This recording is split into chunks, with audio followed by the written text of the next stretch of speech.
Kasmo pun menegur Ahmad yang merayu Lingling, pacarnya. Teguran itu cukup keras dan ternyata Ahmad tidak terima dengan begitu saja teguran dari Kasmo. Mereka pun di saat itu beradu mulut, membahas tentang perempuan yang menjadi sumber konflik di antara keduanya.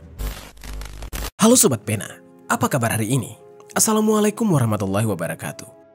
Hari ini kita akan kembali membahas kejadian-kejadian mengerikan, kisah nyata yang terjadi di muka bumi ini.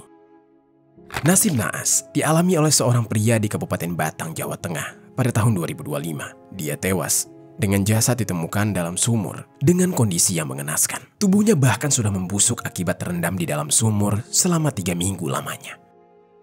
Rupanya, pelaku dari kekejian ini adalah seorang pria yang merupakan pacar dari seorang wanita yang kebetulan sedang didekati oleh korban melalui sosial media. Pelaku cemburu dan tidak terima, kemudian mengajak kedua temannya untuk menghabisi nyawa korban dan membuangnya ke dalam sumur.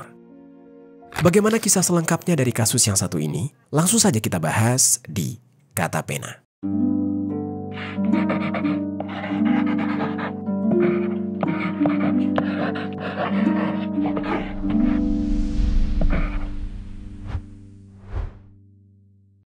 Kasus pembunuhan sadis di Kabupaten Batang, Jawa Tengah terungkap dalam waktu kurang dari 24 jam. Polisi menangkap 3 pelaku pembunuhan Ahmad Munggini Sodik, warga Kabupaten Pekalongan. Sebelum kita mulai ke ceritanya, jangan lupa untuk subscribe channel ini dan bagikan video ini ke teman-teman kalian. Cerita ini dibuat berdasarkan berita yang sudah beredar dan diterbitkan oleh beberapa media publik yang aku sajikan dan aku rangkum dalam bentuk alur cerita. Kita mulai ceritanya. Jadi sobat, di Kabupaten Pekalongan, Jawa Tengah, tepatnya di Desa Pagumengan-Mas, RT 04 RW 02 Kecamatan Karangdadap, hiduplah seorang pria muda bernama Ahmad Munggini Sodik, yang di dalam kisah ini kita panggil saja namanya Ahmad. Pada saat itu Ahmad sudah berusia 24 tahun dan Ahmad tinggal bersama dengan keluarganya di desa tersebut. Di dalam keluarganya, Ahmad ini merupakan anak bungsu. Tidak diketahui secara detail tentang latar belakang keluarga Ahmad. Namun yang jelas, ayah kandungnya bernama Nasrohin yang pada saat itu berusia 56 tahun dan salah satu kakaknya bernama Baitul Kasanah. Di usia Ahmad yang masih muda, dia hidup dengan sederhana. Ahmad mencukupi kehidupannya dengan bekerja sebagai penjahit serabutan, yang biasanya Ahmad mengambil bahan jahitan ke rumah kakaknya, Baitul, yang sudah tinggal di rumah yang berbeda dengannya sebelum mulai bekerja. Bagi keluarganya, Ahmad ini merupakan sosok yang rajin. Di lingkungan sekitarnya, Ahmad dikenal sebagai pemuda yang pendiam. Akan tetapi, dia aktif di komunitas pemuda yang berada di dalam desanya tersebut. Bagi para tetangganya, Ahmad merupakan pemuda yang baik hati dan dikenal dekat dengan keluarga. Tanpa diketahui oleh keluarganya, ternyata Ahmad mengenal seorang perempuan dari sebuah akun sosial media, yaitu Facebook. Perempuan itu bernama Lingling. Pertemuan pertama kali Ahmad dengan Lingling di dunia maya ternyata berlangsung lama, hingga Ahmad dan Lingling cukup mengenal satu sama lain. Ahmad yang mengetahui bahwa Lingling masih lajang, mulai menaruh hati kepada Lingling. Di tengah percakapan mereka di Facebook, Ahmad kerap melontarkan rayuan dan candaan kepada Lingling. Percakapan di antara keduanya pun semakin intens, sehingga Ahmad merasa dirinya menyukai Lingling pada saat itu. Akan tetapi, yang Ahmad tidak tahu, ternyata Lingling sudah memiliki seorang pacar. Dan yang lebih mengejutkannya lagi, di antara Ahmad dan pacar Lingling tersebut, mereka sama-sama tidak mengetahui bahwa Lingling ternyata adalah istri orang lain. Di sisi lain, pacar Lingling itu bernama Ahmad Tasuri. Di kalangan teman-temannya, Ahmad Tasuri dikenal dengan julukan Kasmo, yang dalam kisah ini kita panggil saja namanya Kasmo. Pada saat itu si Kasmo ini sudah berusia 23 tahun. Berbeda dengan Ahmad yang tinggal di wilayah Pekalongan, Kasmo justru tinggal di Kabupaten Batang, Jawa Tengah, tepatnya di Desa Wonotunggal, Kecamatan Wonotunggal. Sehari-harinya, Kasmo bekerja sebagai buruh harian untuk mencukupi kebutuhannya. Bagi lingkungan sekitarnya, Kasmo dikenal sebagai pemuda yang sederhana dan pendiam. Kasmo kerap nongkrong bersama dengan teman-teman, termasuk Sugiono Maman yang berusia 29 tahun dan Yogi Irawan yang berusia 19 tahun.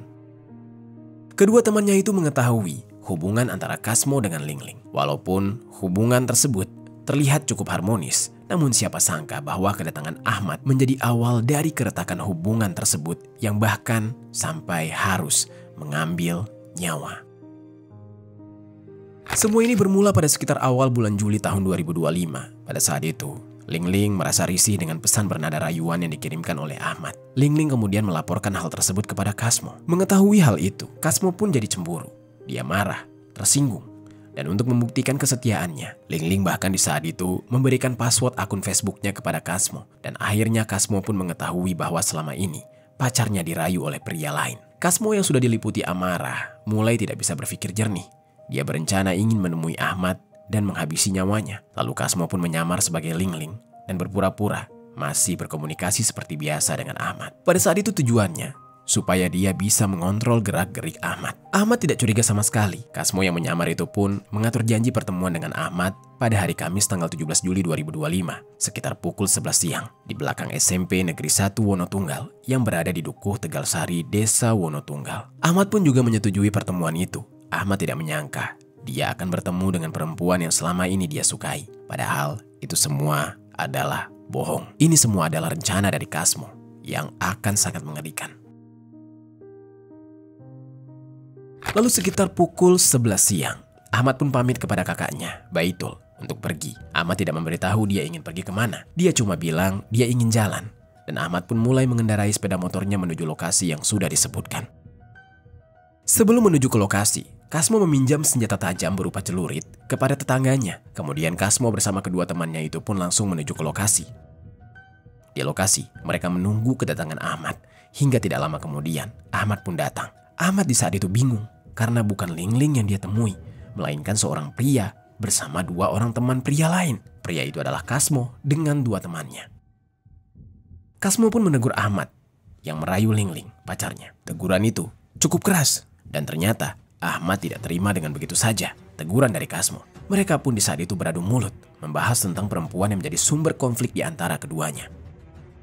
Hingga akhirnya Kasmo yang sudah dipenuhi amarah langsung menantang Ahmad untuk berduel. Ahmad yang tidak punya pilihan lain setuju dengan ajakan itu. Ahmad dan Kasmo pun terlibat perkelahian yang sengit. Sementara Sugiono dan Yogi mengawasi sekitar mereka. Kasmo di saat itu mulai menghujamkan pukulan ke arah kepala Ahmad secara bertubi-tubi. Setelah puas memukul kepala Ahmad, Kasmo meminta tolong kepada Sugiono dan Yogi untuk membantunya. Pada saat itu Sugiono pun membantunya dengan menendang punggung Ahmad dengan sangat keras. Sementara Yogi masih mengawasi sekitar.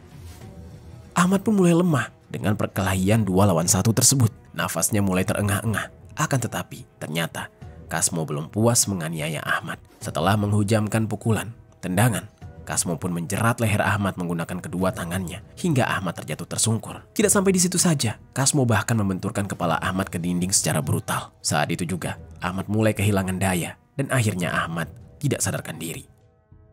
Dalam kondisi yang panik, Kasmo menyeret tubuh Ahmad ke dekat sumur terdekat. Lalu bersama dengan Yogi, mereka pun mengangkat tubuh Ahmad dan membuangnya dalam kondisi masih hidup ke dalam sumur yang dalamnya sekitar 75 meter tersebut.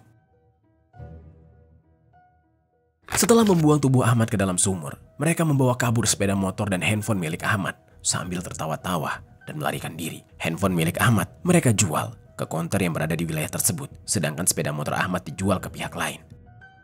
Setelah mendapatkan uang dari hasil penjualan handphone dan sepeda motor milik Ahmad, mereka membagi uang tersebut dan menggunakannya untuk kebutuhan pribadi. Lalu sobat, sejak saat itu Ahmad tidak pernah kembali ke rumah. Nomor handphone dan akun Facebooknya tidak pernah aktif. Pihak keluarga Ahmad mulai khawatir. Kakak Ahmad, Baitul, berusaha mencari sang adik ke berbagai tempat hingga ke rumah teman-teman Ahmad. Namun hasilnya nihil. Tidak ada yang mengetahui keberadaan Ahmad. Akan tetapi, terdapat sebuah informasi simpang siur tentang keberadaan Ahmad, seperti adanya warga sekitar yang melihat sepeda motor Ahmad di luar kota. Dari informasi itu, pihak keluarga justru merasa sedikit lega. Walaupun informasinya belum tentu benar, mereka berharap Ahmad masih hidup hingga mereka bisa bertemu lagi dengan Ahmad. Pihak keluarga pun akhirnya melaporkan kehilangan Ahmad kepada pihak kepolisian. Hingga beberapa hari kemudian, salah satu warga Dukuh Tegalsari Wonotunggal menyewa ruko yang berada di kawasan yang berada di belakang SMP 1 Wonotunggal, tepatnya di Jalan Tugu Manis, kios Blok A nomor 1. Penyewa ruko itu bernama Tutik Hartati yang berusia 44 tahun. Tutik merupakan pedagang yang tinggal bersama dengan keluarganya di tempat tersebut. Seiring berjalannya waktu, Tutik dan keluarganya mulai mencium adanya hal yang aneh, yaitu bau yang tidak sedap berasal dari area belakang ruko. Yang mana area belakang itu terdapat sumur yang digunakan oleh Tutik dan keluarganya untuk keperluan sehari-hari seperti mandi, mencuci, hingga untuk minum. Di saat itu, meskipun sudah merasa janggal, dengan bau dari sumur itu. Akan tetapi, Tutik dan keluarganya masih tetap menggunakan air tersebut. Hingga di minggu ketiga, dia dan keluarga berada di ruko itu. Air sumur mulai keruh dan terasa bau busuk. Mereka mengira bau busuk itu disebabkan oleh bangkai hewan yang berada di dalam sumur. Akan tetapi ternyata bau tersebut justru berasal dari jenazah manusia yang tenggelam di dalam sumur. Namun di saat itu, Tutik dan keluarga masih belum mengetahui hal itu. Hingga pada awal bulan Agustus, tepatnya di hari Sabtu tanggal 9 Agustus 2025, sekitar pukul 9 pagi, Tutik dan keluarganya mulai khawatir dengan bau tersebut. Karena bau busuk itu semakin tajam dan menyengat, bahkan hingga tercium sampai bagian depan ruko. Akhirnya dia meminta tolong kepada dua warga setempat, yaitu yang bernama Susanto dan Ahmad Dasuki, untuk memeriksa kondisi sumur itu. Kedua warga tersebut membuka penutup sumur dan mencoba melihat ke dalam sumur. Akan tetapi, sumur yang memiliki kedalaman hingga 75 meter itu tidak tampak jelas karena sangat gelap dan sangat dalam. Dan mereka pun memutuskan untuk menguras air sumur tersebut sedikit demi sedikit menggunakan pompa manual. Di saat itu, mereka mulai khawatir dengan bau yang benar-benar gila. Lalu saat proses pengurasan berlangsung, sekitar pukul 10 pagi, salah seorang warga melihat adanya benda yang menyerupai kaki manusia mengapung di permukaan air. Kedua warga itu pun teriak kaget. Mereka segera melaporkan hal itu kepada perangkat desa dan pihak kepolisian. Tidak lama kemudian, tim gabungan dari Polsek Wonotunggal, BPBD Batang, dan Dinas Pemadam Kebakaran langsung menuju ke lokasi untuk memastikan apakah benar itu jasad manusia.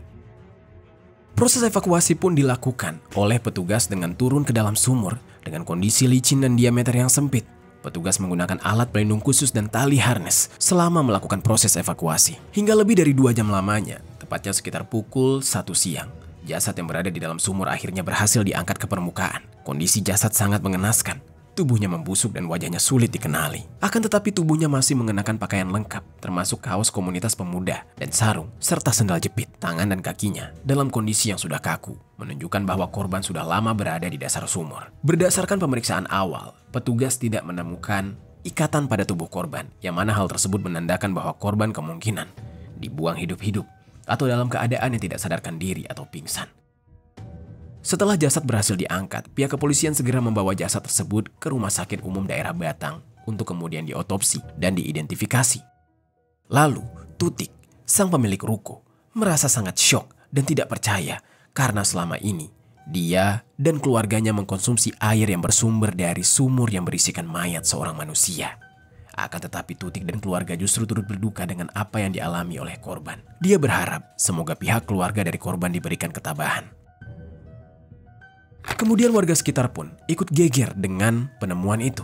Di sisi lain, tim forensik dan Inafis kesulitan melakukan proses identifikasi karena kondisi jasad yang sudah rusak. Lalu mereka pun berupaya mengidentifikasi melalui pakaian dan sidik jari, yang akhirnya korban pun dapat diidentifikasi bernama Ahmad Muknis Sodik, yaitu warga desa Pagumengan Mas, Kecamatan Karangdadap, Kabupaten Pekalongan.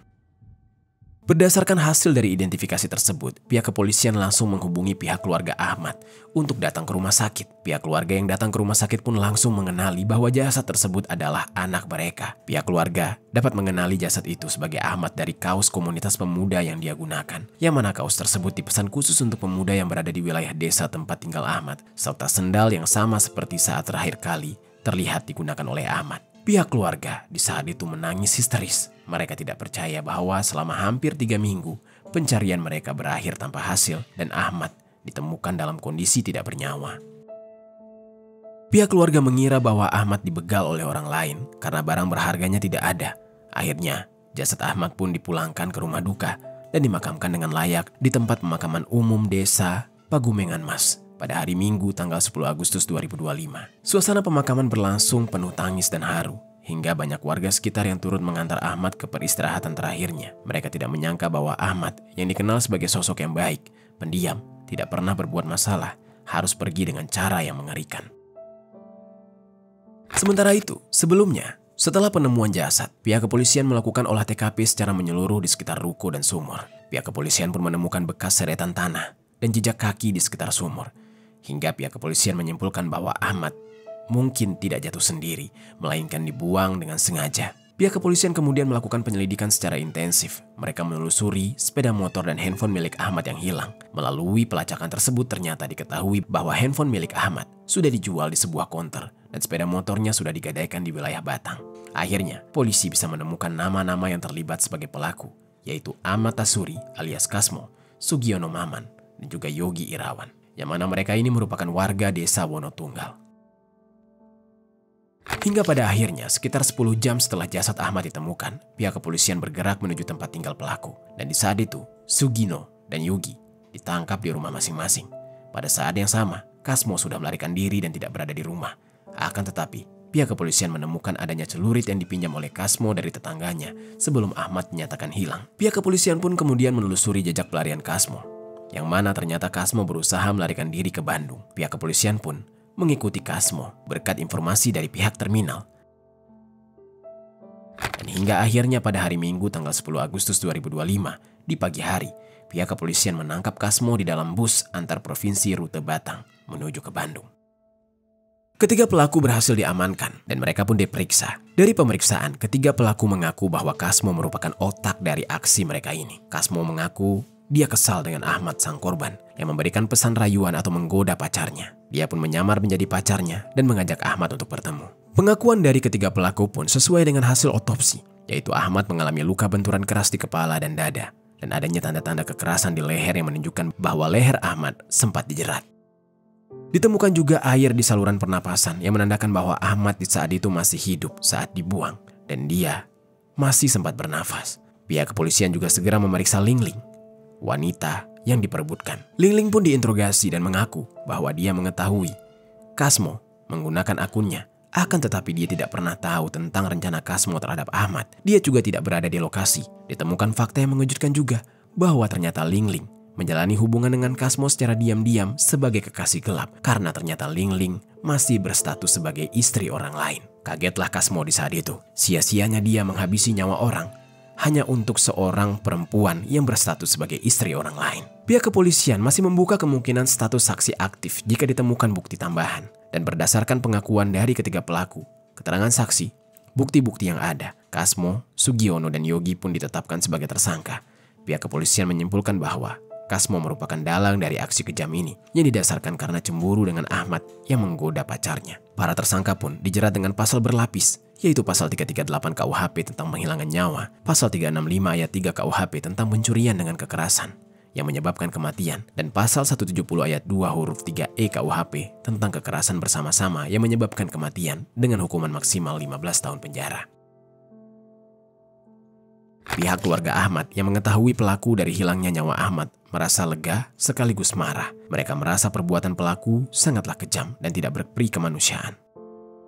Nasrohin, ayah dari Ahmad, berharap pelaku bisa dihukum seumur hidup atau justru hukuman mati karena anaknya dibuang secara hidup-hidup. Pihak keluarga juga menunjuk kuasa hukum, yaitu Bayu Agung pribadi, untuk mendampingi proses hukum mereka dan memastikan pelaku tidak mendapatkan keringanan hukum. Kuasa hukum pihak keluarga menyebut kasus ini jelas berencana dan sangat sadis.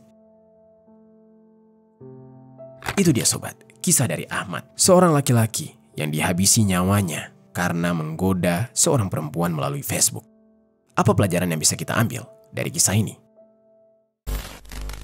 Oh ya sobat, aku pengen ngasih tahu ke kalian, Kata Pena tergabung di dalam program YouTube Shopping Affiliate. Nah, buat kalian yang sedang mencari barang-barang yang menarik dan keren, aku punya beberapa rekomendasi produk untuk kalian. Kalau tertarik, langsung saja klik link produk di pojok kiri bawah untuk pembeliannya.